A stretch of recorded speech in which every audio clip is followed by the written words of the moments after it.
அனைவருக்கும் வணக்கம். நான் அருப்புக்கோட்டை அண்ணாமலையார் ஜோதிட நிலையத்திலிருந்து உங்கள் ஜோதிட ரத்னா ஜெய்சங்கர் பேசுகிறேன். இன்னைக்கு நம்ம என்ன பார்க்க போகிறோம் அப்படின்னா, எதிரிகள் விலகி ஓடுவர் யாரை கண்டு அப்படின்னா, நான் சொல்ல போகிற அந்த ஜாதக அமைப்பில் உங்களுக்கு ஜாதக அமைப்பில் இருந்தால் உங்கள் எதிரிகள் உங்களை விட்டு விலகி ஓடிடுவாங்க. அது என்ன அமைப்பு அப்படின்னு கேட்டிங்கன்னா, ஒரு ஜாதகத்தில் 6ஆம் இடத்தில் நெருப்பு கிரகங்களான சூரியனும் செவ்வாயும் இருந்தால் அவங்களுக்கு எதிரிகள் நிச்சயமாக இருப்பாங்க. ஆனால் அந்த எதிரிகள் இவங்களோட மோதி மோதி பார்த்துட்டு போட்டி போட முடியாமல் விலகி ஓடிடுவாங்க. சரிங்களா?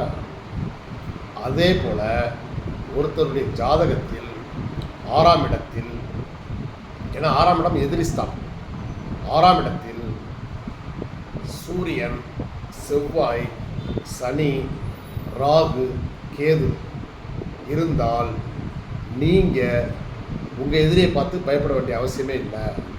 அவங்க தான் உங்களை பார்த்து பயப்படுவாங்க.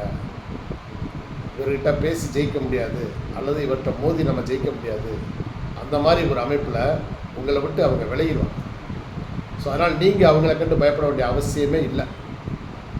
சரிங்களா? அவங்களாவே ஆட்டோமேட்டிக்காக விளையிடுவாங்க. ஆனால் அதே 6ஆம் இடத்தில் குரு நின்றால், குரு பகவான் நின்றால் உங்களுக்கு எதிரிகளை சமாளிக்கக்கூடிய வல்லமை இருக்கும். ஆனால் மறைமுகமான எதிரிகள் நிறைய இருப்பாங்க. நேரில் வரமாட்டாங்க, அவங்க கூட இருந்தே குழி பறிப்பாங்க, அல்லது மறைமுக எதிரிகள் இருப்பாங்க. கவனமாக இருக்கும்.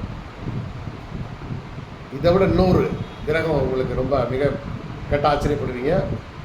6ஆம் இடத்துல சுக்கிரன் இருந்தால் இவங்க ரொம்ப கவனமாக இருக்கும் பெண்கள் விஷயத்தில். ஏன்னா இவருக்கு எதிரிகள் ஜாஸ்தியாக இருப்பாங்க. இவர் வாயை கொடுத்து மாட்டிக்கொள்வார்.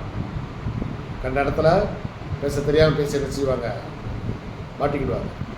அதே போல் பெண்கள் விஷயத்தில் மிக கவனமாக இருக்கும்.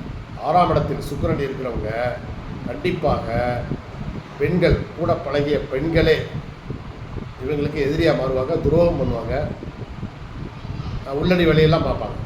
ஸோ அதனால் 6ஆம் இடத்தில் சுக்கிரன் இருக்கிறவங்க ரொம்ப ரொம்ப கவனமாக இருக்கணும். சரிங்களா? நன்றி, வணக்கம்.